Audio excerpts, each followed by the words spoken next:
Bismillahirrahmanirrahim.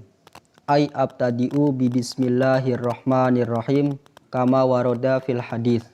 Kullu amrin dzibalin la yubda'u fihi bi bismillahirrahmanirrahim fahuwa aqta'u. Bismillahirrahmanirrahim. Faidatun. Idza fasada al-bidu bihaitsu la yasluhu litakhalluqi fahuwa najisun.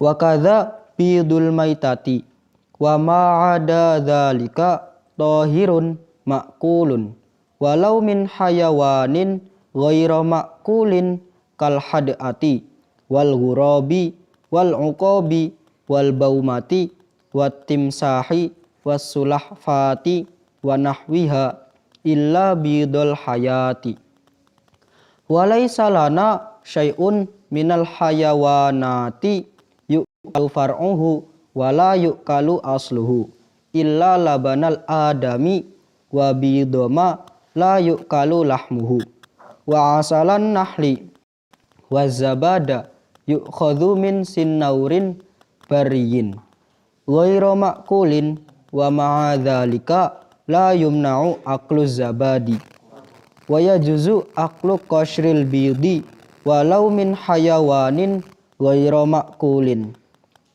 Jadi kali ini saya akan menerangkan sebuah faidah dalam bab najasah, bab yang menerangkan najis. Faidatun, sebuah faidah. Idza fasada al-bidu bihaitsu la yasluhu litakhalluqi fahuwa najisun.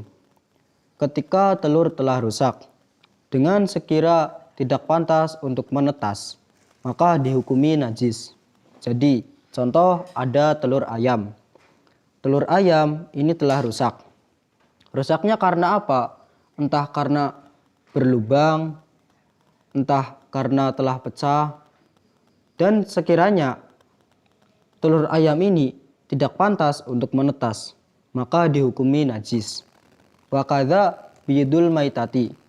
Dan seperti halnya telur yang telah rusak, juga telur dari bangkai.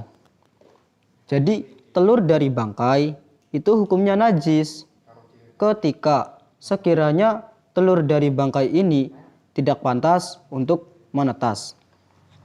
Wa ma'ada dzalika tahirun ma'kulun walau min hayawanin ghairu ma'kulin kal hadati wal ghurabi wal uqabi wal baumati wat timsahi was sulahfati wa nahwiha illa bidul hayati.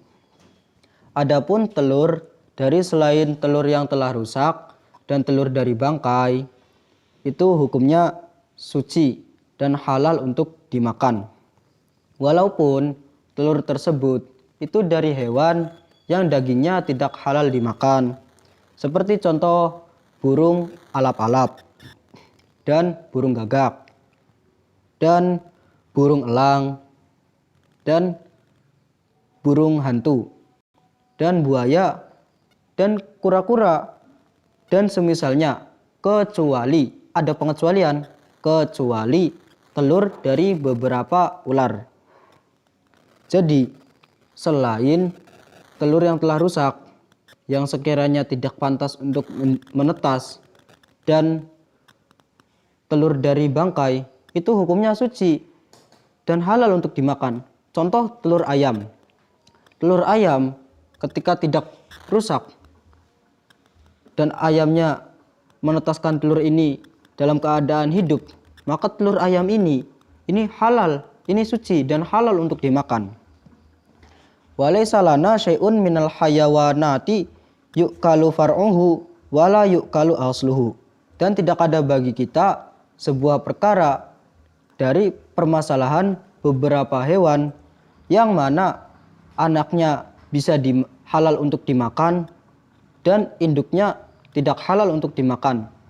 Jadi begini, semua hewan yang anaknya bisa dimakan, tentunya induknya juga bisa dimakan. Itu kaidahnya seperti itu. Namun ada pengecualiannya. pengecualiannya begini. Illa labanal adami wa bidoma la yu'kalu lahmuhu wa asalan nahli wa zabada yu'khadhu min sinnaurin barriyin ghairu ma'kulin wa ma'adzalika la yumna'u akluz zabadi, kecuali susu dari manusia dan telur hewan yang dagingnya tidak halal untuk dimakan, dan madu dari lebah, dan cairan yang diambil dari kucing hutan yang dagingnya tidak halal dimakan, dan besertaan kucing hutan yang dagingnya tidak halal dimakan tidak tercegah untuk memakan cairannya. Jadi seperti yang saya telah terangkan tadi, setiap hewan yang anaknya bisa dimakan, tentunya induknya juga bisa dimakan, kecuali susu manusia. Susu manusia itu halal untuk diminum, tapi manusia itu tidak halal untuk dimakan. Dan juga telur dari hewan yang dagingnya tidak halal dimakan, dan juga madu dari lebah, dan juga minyak atau cairan yang diambil dari kucing hutan. Wa yajuzu aklu qashril bidi walau min hayawanin ghairu ma'kulin. Dan diperbolehkan memakan kulit dari telur walaupun telur tersebut dari hewan yang dagingnya tidak halal untuk dimakan. Jadi